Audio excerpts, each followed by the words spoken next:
Hello and welcome to Fishing Western Australia. What a fantastic part of the world, and I'm pleased to be in it. So let's see what's coming up in this week's show.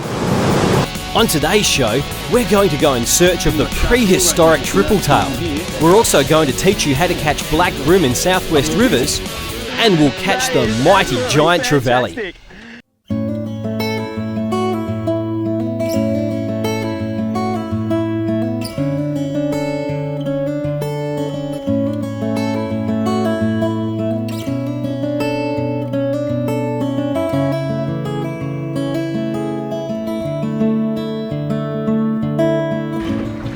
Here we are again in the magnificent Roller Shoals. Travis behind me, the old faithful. What do you think, Steve? This place, anything could happen. I'm so excited. I can't believe I'm even standing here talking to you because every fibre of my being is twitching to throw a lure. We're not waiting any longer. We're doing it. Okay. Now, the trick here is to, on day one, use the cheapest lures that you've got. I've got some fabulous lures in my tackle box from all our great sponsors. I'm not going to use them now because the fish that live here are so big, I'm probably going to lose everything in the first 10 minutes. So go the cheap ones first until you see how big the fish are. As the morning wore on, we moved into the shallow area of the lagoon, which was full of blue staghorn coral. This is where the big trevally like to hang out. Marshy hates them, but I love them. The question was, could we get past the dozens of other fish that also live here? Oh, spear tackle it again! I want one of them. 3, 4, 5. Yep, got him now. I want his mate. I got his mate. No, I haven't. Yeah. Yes, I have. I got his mate. There It's you a go. blackfish. Peacock cod. Now, they're a bit different. It's all happening, Richie. Look at the colours on that. Are they all right to touch? Peacock cod, yeah, it's slow trout. That's lovely. Are they? What a wonderful fish. Have a look at that. No, that's a peacock trout. Is that right, Trev? Peacock cod. Oh, peacock cod. Beautiful. Now, there's one important thing with these. I'll show you. Have a look at them teeth. Okay, off he goes. A big dark shape moved through the coral. I cast my popper in that direction and slam! I was onto a big trevor. Oh, he's playing clean. We've got him in the shallow stuff. It's not a small fish. I'm locked down probably 10 kilos of drag pressure with braided line, and he's still not coming in. We need to go backwards, Trev. I don't want to lose his popper. It's the only one that's working really well at the moment. Woo. No, get away from the coral! Oh, there he is. Oh, it's big. He's not a blue trout, He's a beauty. Get away from that. Oh, no, don't go there. Don't go there. This is great. And you don't like these, Ian. How could you not love these? I'll stick to my coral trout. He's a thumper. Oh, playing through.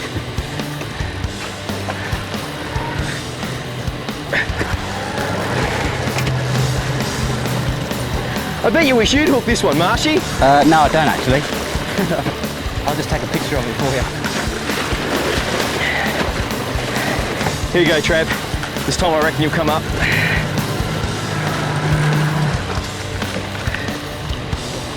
You ready with the glove?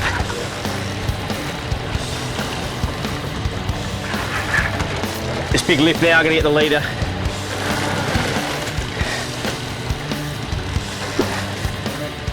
He's a horse! Have a look at that. Oh, I'm so happy. That's my biggest ever giant trevally. Travis, you legend. Oh, can we try to turn him over this way a bit? Oh, he's a bit heavy. oh, he's a bit heavy, is he? I think he might be. Oh my life. That is absolutely fantastic. Now, you probably guessed already why they call them giant trevally, because that is an absolute giant. Trev, you hold him there. There you go. Oh, he's aggressive. Mate, have a look at that one. Okay. His head's as big as mine. Alrighty, hang on. God, it's that big after my wide angle's not big enough. You ready?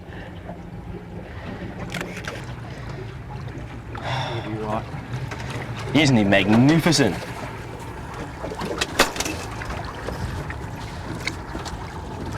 Off he goes. Well, that's a bit of a dream come true for me. I've been trying to catch a monster giant trevally for about 2 years and I've finally done it. Thank you very much, Trav. That's fantastic. And I'm pleased you caught it more than I did. No, one for you Well now, done. mate. No, Time to get no, one for you. Oh, no yes, way. you're getting one. No! Don't you get up now, because after the break, we're going to teach you how to catch black bream in our southwest rivers. You must be the bream specialist.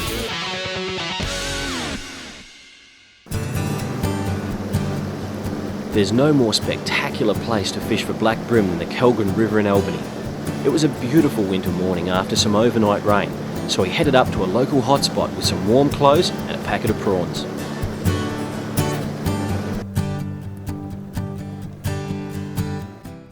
Okay, now we've pulled up in the snags that you can see behind us, and the reason we're doing this is because the bream don't live in the middle, they actually live along the banks and they hide underneath rocks or logs, all that sort of stuff. Yeah, great structure for these type of fish, and we're in a great spot, so I think there's quite a few fish here. We're going to use some little river prawns that That's you can right. buy from any tackle shop. Just a little packet, you can have a great session on them. So let's do it, eh? Okay, yeah, we're just going to lob our prawns right into the snag with a tiny bit of weight, or maybe even no weight at all. We'll see how we go. Okay. One of the secrets of bream fishing is presenting the bait in a natural way to the fish. Through the tail, and just feed the prawn on. And with these shiner hooks, they actually are designed for prawns. And you just feed them on like that, so it sits there, and when the bream comes along, they always go for the head. They like the head first, and they'll grab that, and hopefully as soon as they touch that, it will scare them and they'll hook themselves. And just don't forget, just make a little tiny loop, just like that. I usually try and just put it over the little sinker there, so it holds it together like that.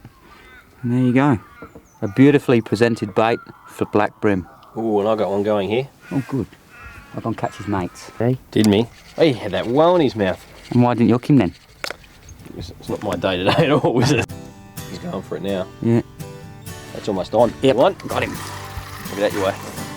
Oh, it doesn't feel very big. It's a stick! They fight really well. It looked far more impressive under the water. That was amazing. Do you know that stick actually took my bait and everything? Unreal. Even the sticks fight hard here. Okay. And the good thing about sticks is that they just keep them out of the water for quite a while, and they go back really easily. I'll release this stick. Nice. There you go. Great. My first stick.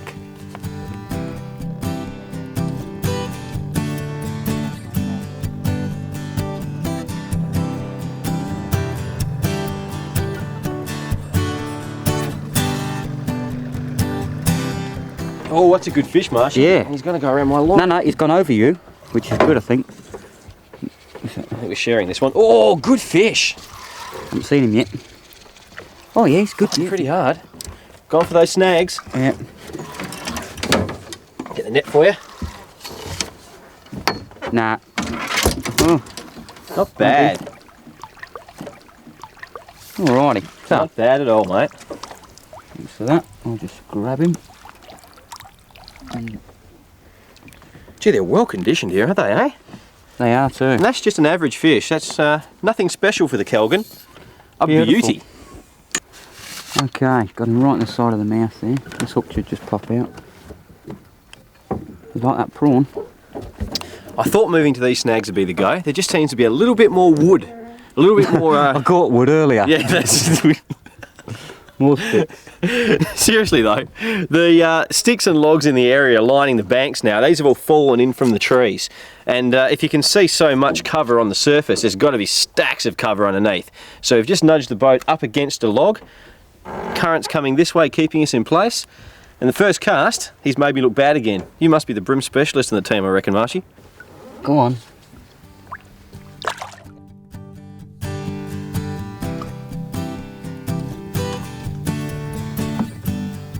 Watch yourself, Steve, because I'm going to strike in a minute. He's just about to take it. Here we go. Hear me now. Always watching the line. Oh yeah.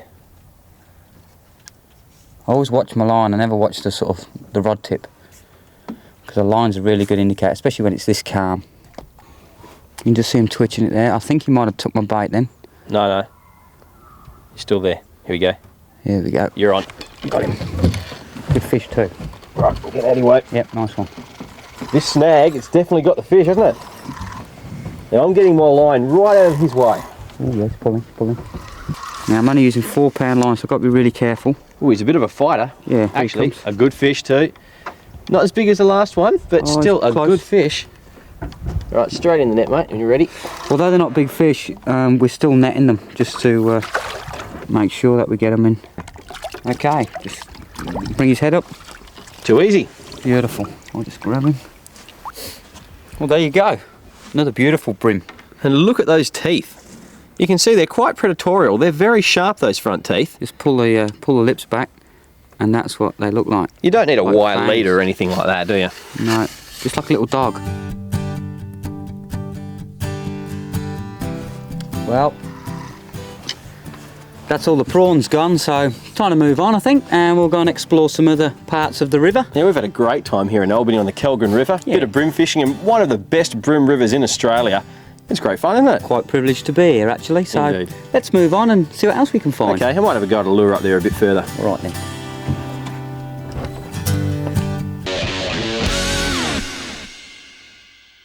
Peter Tucker is not only a good mate of mine, but a Kimberley wildlife expert and a good fishing guide too. We do plenty of fishing together from our hometown in Broome, and there's some pretty unusual fish that get around this part of the world. So Pete, we've gone to these cyclone moorings now. What do we expect to catch off these? Well, there's only one fish we're targeting, Ian, and that is the elusive triple tail. Right, and have Yeah. they got 3 tails? They've got 3 tails. They certainly That makes have. sense. But yeah, they hang under these mooring buoys. What we're going to do is present lures, get them as close to the mooring buoy as we can. Yep. Drag it underneath the mooring buoy, and if they are in a mood, they will come out and slam these lures. He's coming out. He's looking at it. He's on it. Oh, he's a good fish. Move your lure now. Move your lure. Move it. Move it again. And again. And again. Got him. Well done. Ooh. Beautiful triple tail. Good angling, Ian. Gonna go back. Yeah, you'll go back in the chain. You've got to keep. Ah, lost him. Done me the whole thing. That's fishing. That's triple tail fishing. Triple tail are very timid, and once you've pricked one fish, they usually get spooked and refuse to eat any lure, so you'll have to head off to the next mooring.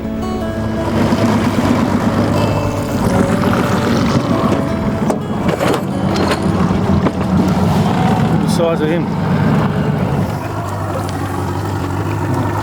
That's one of 16 species of sea snakes that you can find along the waters of the West Australian coast. I'm not sure exactly what this one's called. Well, it's not called Stephen or Bob. No, he's not. I don't like Bob or them. Steve. It's probably Shawnee. Far out. But you can see him there, extremely venomous snakes, but fortunately their fangs are quite well set back in their head, and they're quite small. So in order for them to bite a human being, They're not like a normal snake as far. I mean, I really do not like snakes. I'm not quite comfortable with this, but if it was anybody else, I wouldn't be standing here. Okay. Because I know you as a mate from town. Why are they so? Is that so they can swim, or? well, they've obviously designed over the millennium. You can see how they've got quite an elongated body. It's quite flat down the bottom, and his tail is a paddle. Yeah. And what they do, they're an air-breathing reptile, like Right. all reptiles. So Yeah. he has to surface, and that's what he was doing just now, surfacing for air.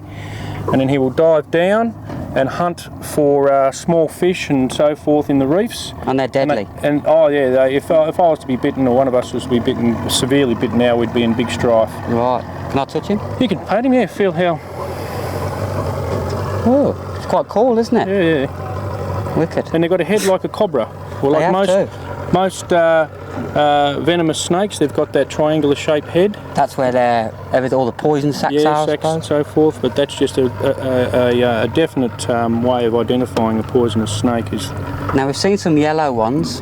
Are they same deadliness? Yep, they're all they vary in their potency, but yes, they're all fairly deadly. Look at that, he's getting a bit aggro, so I might let him go now. Yep, no worries. Okay. Please folks, do not try this at home. Pete is an absolute wildlife expert and has been handling dangerous reptiles for quite a while now. You can see two of them down there. He's right there now. Go in. There he is, come on. You can see they're much like a barra the way they play They are, up. aren't they? Yeah. Wow. Oh yes, just like a barra. They call them jumping cod is their other name. Yep. And they're recognised as actually a sports fish. You can see they come up to the boat, you get shelter out in the boat there. We have a landing net on board? No, Oh, just me. Well hang on, he's got a lot of fight in him and he's well hooked, so... Okay. This was my first triple tail I'd ever encountered, and I was impressed by the way it fought and leapt well into the air.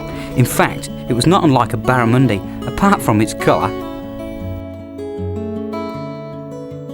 They love most lures, but red and white is a favourite, and prawn pattern flies is another favourite that they will take, and that is what we call a triple tail or a jumping cod. Now we're just going to get Ian to handle it with great skill. Hang on Ian, I don't know what you're going to do with the net. It's alright, I'm just going to belly him. Get him in the gills even if you cut your hand. As always, come prepared. Not like me. Bring a net because these things have spikes on their spikes. There we go, Pete. Gee, they've got some spikes on them, haven't they, Pete? Yes, they have. You can see they've got spikes along their anal fins here, down along their along their pectoral, dorsals, the whole works. They're everywhere. They've even got sharp gill rakers. If you notice along here, if I was to run my hand along there, that's extremely sharp. They're a very difficult fish to handle. You did a very good job bringing him in there with the comfort lift, as we call them. Yeah. But yeah, a lovely fish and three tails. Oh yeah. Hence the name triple tail. Rightio. If you were to just pan on that, you'll see that it look like it has actually three tails. It does too. Quite a sought after fish here in Broome. It's recognised as a sports fish, and we've got the perfect day for it today. You can see how the weather is just. We've just got a glass off. They get under these mooring buoys or any flotsam and jetsam, and sometimes in big numbers. And if they're hungry, they attack a lure. And do they grow quite They big? grow a lot bigger than this year. They grow huge. And they're very much like a barra as well, Pete. They jump and everything, which They is have good, isn't it? similar characteristics to a barra, same type of feeding habits. They hit a lure hard. They always hit a lure on the when the lure sinks, as opposed to when you're pulling it. And and then they slam a lure hard, and out they come out of the water. Well, we better put him back and. I think so. He's have another been out, and he's getting a bit warm. He'll make his way back to one of these buoys or whatever he might find floating around. So yeah, nice fish. Right. And as you can see, very tough. Whereas opposed to a queenfish or a mackerel, which don't have any scales, they would have died that long. So you get them on fly? Yes, or on. Would I get one on that? You would, mate. Put a hook through that. Put a 2-0 hook through that dragonfly, and I'm sure you'd get some results. Amazing. Okay. Alrighty. See ya. Go on, off you go.